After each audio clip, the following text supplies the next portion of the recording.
Hi, Ben Radeff here, along with Drew Galang, to bring you the 1600-meter run at the April 19th JV Track and Field Championships. Yes.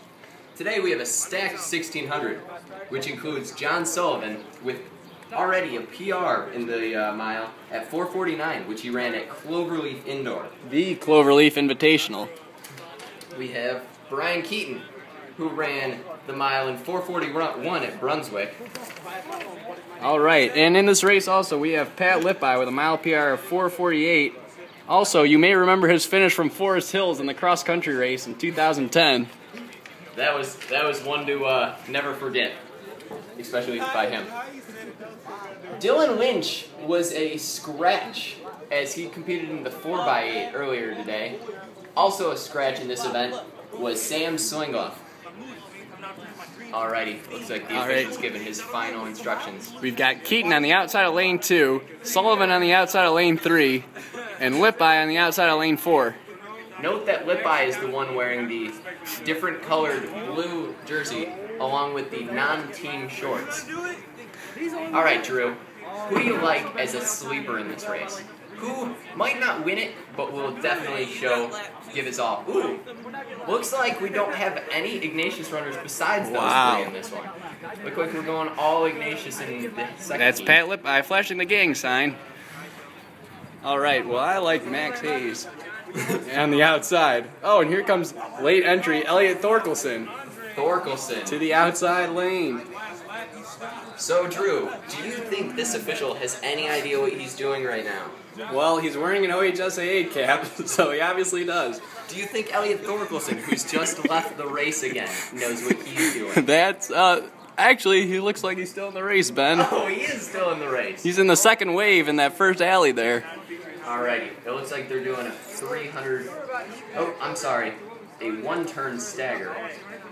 So they will, they'll cut in down by Coach Kyle down there, if you can point it towards the 200-meter mark. Now, John Sullivan earlier this year at Capital University, if you remember that race, Ben, employed a perfect sit-and-sit technique coming in that final lap. Oh, that sit-and-sit. Who could forget? Look for that again today. He sat, and then when it looked like everyone was ready to go, he once again sat. Incredible. And there's the whistle. Alright. The final predictions. Who do you got? Who do you got, Drew? I'm gonna have to pull. I'm gonna call John Sullivan. Wins it by a hair. I'm gonna go with Pat Lippi. Ooh, looked like Max Hayes on the outside didn't know the race had started. Here goes Sullivan sauntering down the runway. And they're through their first 60 meters without a problem. They'll cut down there by Mr. Kyle.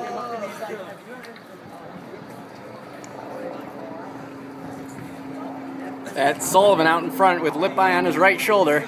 Ooh, looks like Keaton's going to take lane 1 for the first lap at least, though. Sullivan said in a pre-race interview that he hopes to go 70 to 71 a lap. What?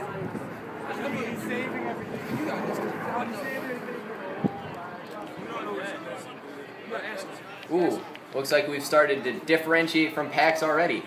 Looks like Sullivan and Keaton are up for the challenge, whereas Lippi is employing his always famous start slow and finish with a strong 600 tactic. Lippi likes to make one strong move. Don't expect him to go and then hold up a lot. Okay, we've got Looks like Lippi went through at 70, whereas Sullivan and Keaton went through at 68.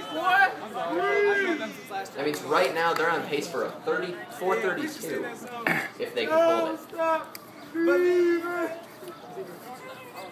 Wow, Sullivan and Keaton starting to pull away. Lippi does have a strong kick, but he's going to have to close this gap if he's going to have any chance. Even Thorkelson's staying in it with Lippi.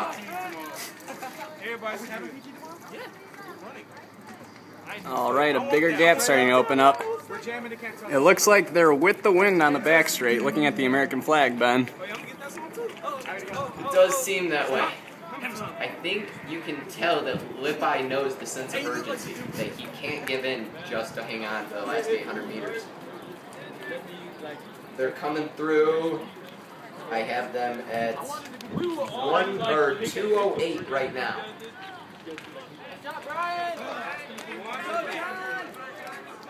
Looks like a 2:18 for the leaders and a 2:22 for the second pack.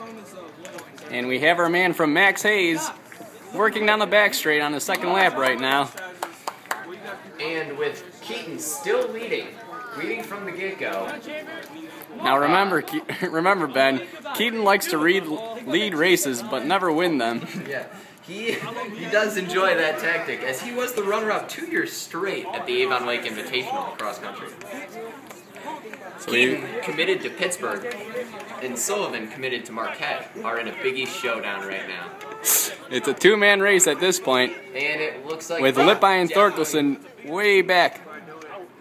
Looks like they have that Max Hayes guy beat. Drew, who honestly do you think wins this battle of spikes? Who do you like more? I don't know. Sullivan's are a lot brighter, and they're his second pair this year because he ripped his first, so I'm going to have to go with him. Alrighty, coming through the 1200. Looks like they're at 3:18. And Lippi isn't even giving him a chance. I'm sorry about that, Mr. Galang. They're at 3:28. All right. 3:18 would be quick. All right, Keaton's still hanging on, but John Sullivan looks like he's making a move with 300 to go. John Sullivan's probably just thinking that younger brother Tom Sullivan is close on his heels with a PR of 4:59. But let it be known that he is faster than both of his sisters. That's quite a remarkable feat, as they both average about 8-minute miles. All right, Sullivan starting to pull away with 200 to go. Like Keaton trying to make a move.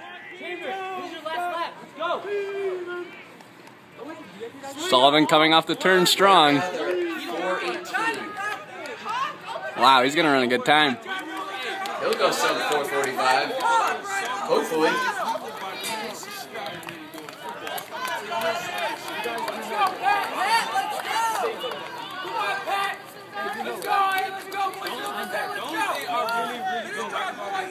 Wow. And Thorkelson on the inside to beat Lippi. I think Sullivan might have just had a 4:38 there. I think I knew that. But he can do better. Wow. He does all right at football. He's strong as fuck. All right, and we're not going to wait up for the rest of the field. Thank you for joining us here at Wasmer Field in Cleveland, Ohio. We'll come to you next week for, hopefully, an even better field, Ben. Wow, wouldn't that be exciting, Drew?